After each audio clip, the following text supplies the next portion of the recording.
بسم الله الرحمن الرحيم. الحمد لله والصلاة والسلام على رسول الله وعلى آله وصحبه وسلم تسليما كثيرا. أما بعد, السلام عليكم ورحمة الله تعالى وبركاته. Tonight's class will be on Ad-Durar Al-Bahiyyah في المسائل الفقهية, beginner's fiqh. Last week we started Kitab Al-Bay', the book of business transactions, the book of buying and selling. And we started off by mentioning the speech of the author, Imam Shawkani, may Allah have mercy upon him, with regards to the types of unlawful and impermissible transactions. The types of business, the types of buying, selling, renting, leasing, which is prohibited. Whether it is prohibited and invalid, or whether it is just prohibited and it could possibly be valid. Two different matters. Sometimes they're the same, and sometimes they're parallel, other times they aren't. Something is haram and invalid. Something is haram, but it can still be valid. A simple, basic, easy example of this is a very common and frequently asked question or issue that reoccurs, the talaq al-bid'ah, to divorce a mincing woman, or divorce a woman that you slept with, and she hasn't come on her menses and got off of her menses. You had intercourse with her last week, last night, 2 days ago. She's still praying, she's still fasting. She could be pregnant, maybe she is, maybe she isn't. It's haram to divorce her. Or divorcing a woman 3 times. You divorce. It's haram. And it's not the sunnah to do that, to say talaq 3 times in one time. It's all considered bid'ah. So it's haram, without a question. However, is it invalid? Does the divorce count or not? Or the concept of a woman traveling without a mahram, and permissible. She makes hajj without a mahram. She goes with a hajj group. It's not a mahram. She can marry the hajj leader. She can marry the brother sitting across the aisle from her on the airplane. She can marry the brother in the tent. The hajj leader cannot see her uncovered, and be mindful of this. Whether it's permissible or not, but the default is that a woman is not supposed to travel without a mahram. And many people, they think just because a person is with a group, it's a different ruling. If it is a different fatwa, it's not a mahram, is the point I'm trying to get to. You understand? The hajj leader can't see your hair. He can't touch your hand. You can't give him a hug. Even if you are traveling with him, the point I'm trying to get to is that it's not, the hajj group is not a what? That's the only point. Because it may be, or there's certain ulama who said that a woman can travel in certain circumstances without a mahram. But I'm trying to prove a point. Is that even if you're with a group of sisters, those sisters are not your mahram. The hajj leader is not your what? Mahram. The hajj group is not a mahram. They can't touch you. So it's still not a mahram, the point I'm trying to make. Al-Muhim, what's important is a woman, she makes a hajj without a mahram. Prohibited or not, she travels. She doesn't live in Mecca. She has to travel from one city, one state, Medina, wherever. Prohibited, but does that mean her hajj is invalid? And there are many, many other issues in which we have a clash between prohibition and lack of validity. And this is one of the principles that the fuqaha mention, إِنَّ النَّهْيَ يَقْتَضِي الْفَسَادِ. إِنَّ النَّهْيَ يَقْتَضِي الْفَسَادِ. The prohibition necessitates and demands lack of validity. The Prophet ﷺ says, don't do this, don't do that, don't eat that, proves that the action or whatever is what? Invalid. Making a transaction after the adhan for Jumu'ah, the second adhan, if you make 2 adhans. فَاسْعَوْا إِلَى ذِكْرِ اللَّهِ وَذَرُوا الْبَيْعَ. Leave off all transactions. So you buy something after it's time to go to Jumu'ah. Is the contract valid or invalid? Everyone understand this? And there are hundreds of other examples of this. So, with regards to these prohibited types of transactions, they're prohibited, but does that mean that the contract is invalid? You no longer own it. The property has not been passed from ownership of one person to the next. Everyone understand this? That's one issue. Issue number 2 is, why did the author start off talking about the impermissible types of transactions? And why didn't he mention the permissible types of transactions, what you can do, what you can make, what you can spend, what you can buy, what you can sell, what you can rent, what you can lease out, etc.? Why did he talk about la yajuz? You can't, you cannot. After he mentioned the ibra, the most important thing with regards to buying and selling, people having their consent, all of that, we explained that, right? طيب. So the author, he mentioned about alcohol, carrion, flesh of swine, or swine itself, idols, dogs, cats, blood, the semen of studs, and anything which is prohibited in haram. That's what we mentioned last week, right? We mentioned this last week, right? So these things here, the next issue is, all of these things, or why are these things haram? Are they only haram because they've been mentioned in the hadiths or in the Quran, first and foremost, and then the hadiths? Or are they haram for well-known reasons, tangible reasons upon which other things can be built and copied? Everyone understand this? Is there a wisdom behind blood being impermissible to sell? Or is it a prohibition that we say, Sami'na wa ata'na, Ghufranaka, oh Allah, we return to you, Ilayka al-Masir? Everyone understand this? Or is it a specific reason why the Prophet tells us not to sell and buy blood? Everyone understand? It's not to rent out blood or lease blood, whatever the case may be. And the benefit behind that is knowing the wisdoms of these prohibitions gives us more certainty. It makes our hearts more tranquil in a disturbing, turbulent world, in which there's so many doubts about Islam and attacks on Islam, and so many Muslims forsaking their religion. يَبِيعُ دِينَهُ بِعَرَضٍ مِنَ الدُّنْيَا, that we explained last Friday. A man will sell his religion for what? Worldly gain, worldly acceptance, etc. Right? And or for us to make qiyas, for the Sharia to remain everlasting and to be flexible in a new place, a new time, a modern world, for the need and the necessity of qiyas. So many different new products, new ways of buying and selling and doing this. We need the ability to make what? Qiyas. It hasn't been mentioned in hadiths, but the same wisdom is what is there, clearly. It does the same. It's the same cheating. It's the same way of consent. Do you make or do you confirm this purchase? Proceed to checkout. They send you how many different buttons you got to press before you have the thing. A good 2 or 3 to make sure this is the product, the description, the quantity, the quality, when it's going to come, how it's going to be packaged, etc. Do you confirm? And then you get an email in which you have the ability to cancel, a tracking number. You have a policy of returning it. Why you're returning it. Everyone understand this? A number of days to return it. So a person can say it's haram to buy something online.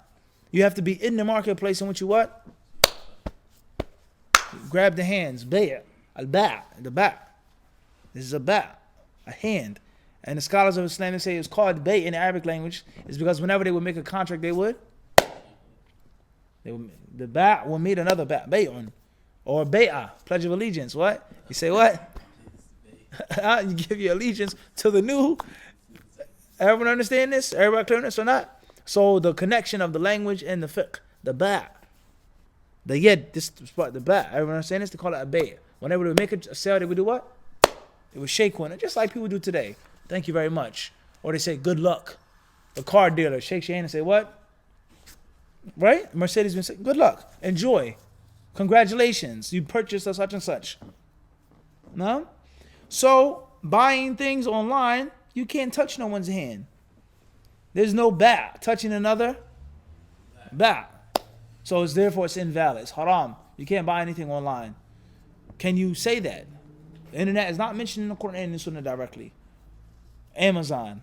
But the conditions of buying and selling, it's well known. You possess it. When you get it, how much? All of those things are what?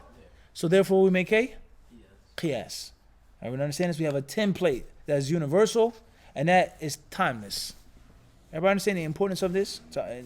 And also, when it comes to different modern day transactions, buying a house, doing this, getting that, so on and so forth, the people that say it was confusing and I don't know what I can sell, drop shipping, blah, blah, blah, blah, blah, blah.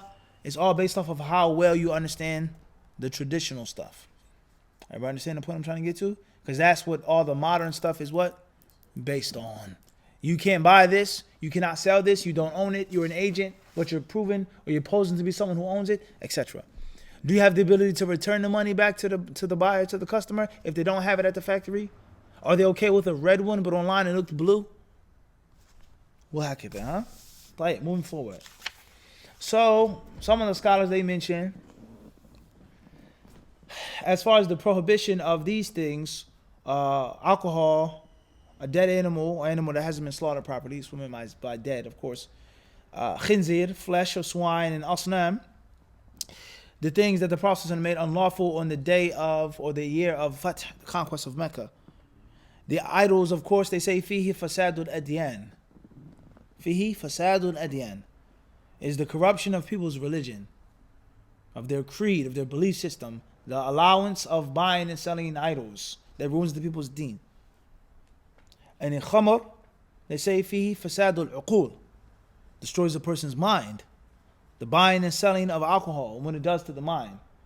And the khinzir, they say, fihi fasadul abdan, and also the meita, the dead animal that hasn't been slaughtered properly, carry on. And the khinzir, the pork, they say it destroys the people's what? The bedin, their bodies. So they give the joke, exactly. They give a comprehensive wisdom of certain things that are prohibited. Everybody understand this? Tayyib. A dog, why is a dog impermissible to sell or buy?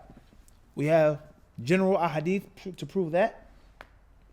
And we also have the concept of the dog's mouth, the saliva. And if you just look at today, some of the wisdoms of the Sharia, just look how people go, how far they go. Just think about it now. So a dog is man's best friend. It's a loyal animal. It's cute. It's fluffy, right? It can hunt. It can do this for you. It can do that. The kids love it, so on and so forth. What's the big deal, right? But look at the wisdom of the Sharia, how it prevents the people from going extreme. And when people have dogs, they buy dogs, they sell dogs, they gift dogs, they receive dogs. Just look at it. Look what happens. The culture of dog worship, in which a person is more concerned and cares more about a dog than a human, financially, physically, and a person becomes one with the dog. And it's an unnatural, I quote, an unnatural love and connection to that animal, like no other pet. People have cats, it's not the same. An expensive cat, right? They have the little ding ding thing. Remember back in the day? The commercial, huh? Fancy feast. The fancy feast. That's right. The white cat, right? Still not the same as a what? As a dog. Everyone understand this, huh? The lady, she was on the rest stop, was freezing cold, akhi. The wind was blowing violently. She got out the car, put down the bowl, freezing, shivering, to feed Fluffy Biscuit, whatever the dog's name was. So just look at the extremism that takes place in the people possessing what? Dogs. But yet and still, like we have explained, the dog is a valuable creature. And Allah has mentioned the dog in the Quran more than other animals by name. We explained this before. All right, tight. Moving forward. The cat. Why is a cat prohibited? Why can't you buy or sell a cat? What would be the wisdom of that, Abdul Raqib?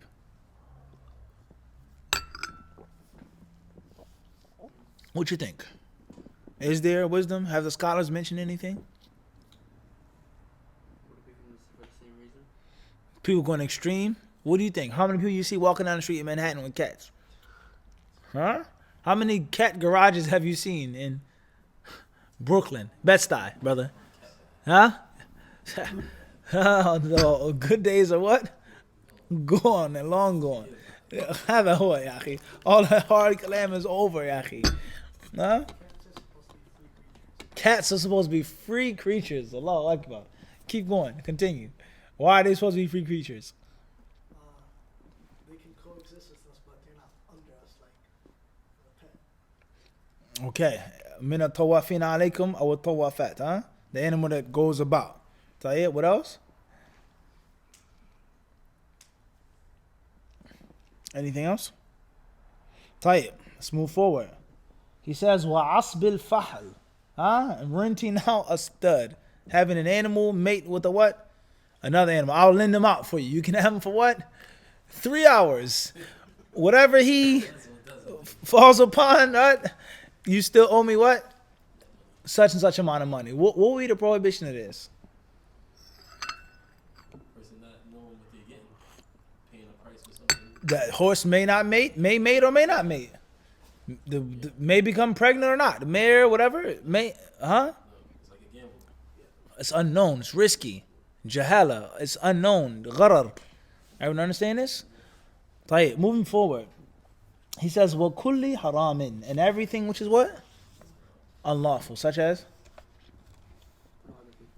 Pornography. Can't be bought or sold because it's haram. Or albums, meaning music. Or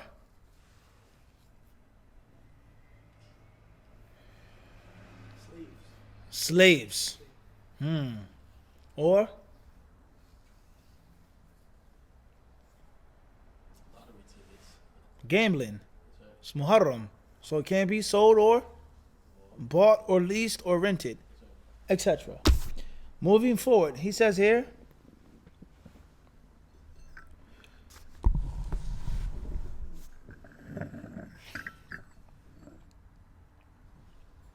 next page says وفضل الماء وما فيه غرر كالسمك في الماء وحبل الحبل والمنابذة والملامسة وما في الضرع والعبد الآبق والمغانم حتى تقسم والثمر حتى يصلح والصوف في الظهر والسمن في اللبن والمحاقلة والمزابنة والمعاومة والمخاضرة والعربون.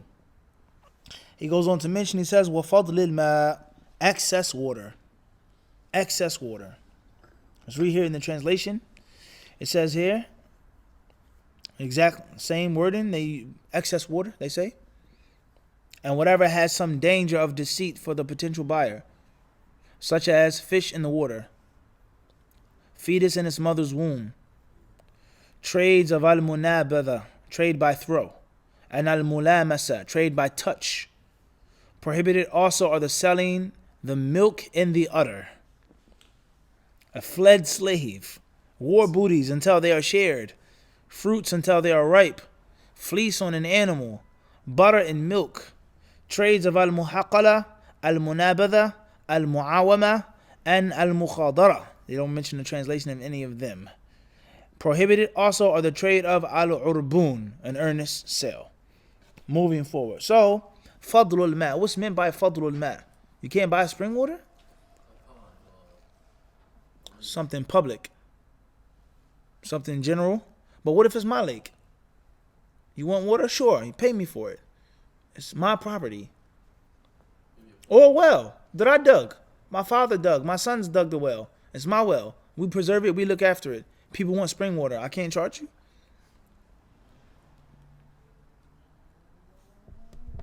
What's meant by excess water?